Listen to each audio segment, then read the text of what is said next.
Example 2.30 ஒரு mother தன்னிடம் இருக்கும் 207 ரூபாயை 3 பார்ட்ஸாக தன்னுடைய பிள்ளைகளுக்கு பிரித்து கொடுக்கிறார். அவ்வாறு பிரித்து கொடுக்கும் தொகை அர்த்தமெட்டிக் ப்ரோக்ரஷனில் உள்ளது என கொடுக்கப்பட்டுள்ளது.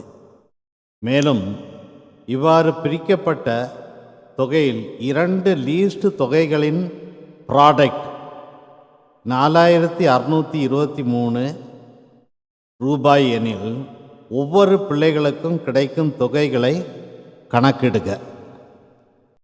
இங்கு மொத்தம் இருக்கும் ரூபாய் 207. இப்போ இந்த ரூபாயை 3 பிள்ளைகளுக்கு 3 பாகங்களாக பிரித்து கொடுக்கப்படுகிறது.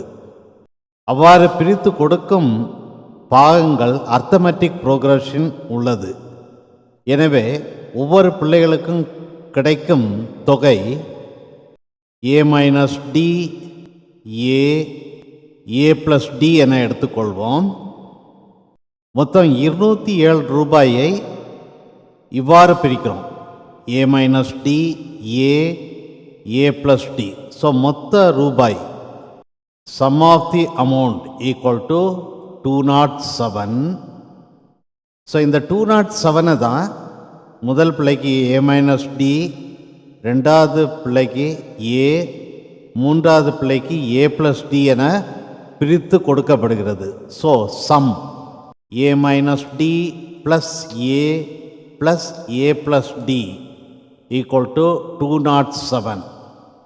-D ப்ளஸ் D கேன்சல் ஆகுது. அடுத்தது A plus A plus A 3A equal to 207. A equal to 207/3. A equal to 69.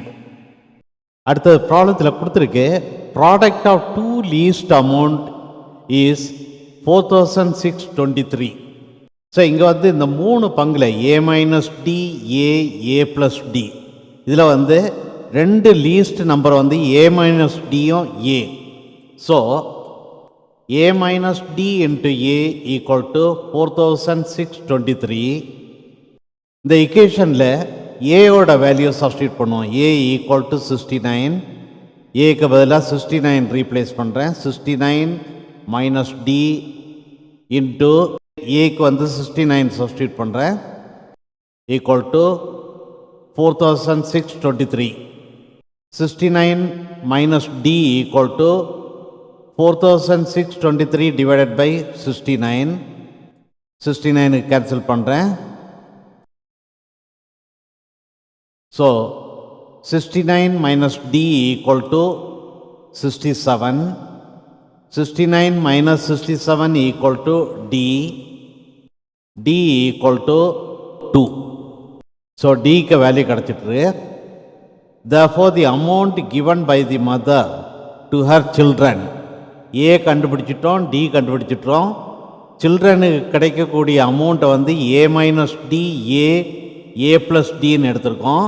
அதனால் ஃபஸ்ட்டு சில்ட்ரனுக்கு கிடைக்கக்கூடிய அமௌண்ட்டு 69 மைனஸ் டியோட வேல்யூ போடுறேன். D equal to 2. 69 - 2. ரெண்டாவது சில்ட்ரனுக்கு கிடைக்கிறது ₹69. மூணாவது சில்ட்ரனுக்கு கிடைக்கிறது A+D. அதில் A ஈக்குவல் டு 69 சப்ஸ்டியூட் பண்ணுறேன். 69 ப்ளஸ் டியோட வேல்யூ சப்ஸ்டியூட் பண்ணுறேன் 2. 69 + 2. ஸோ 3 பிள்ளைங்களுக்கும் கிடைக்கக்கூடிய அமௌண்ட்டுகள் 69 - 2 இஸ் ₹67. 69 ₹71.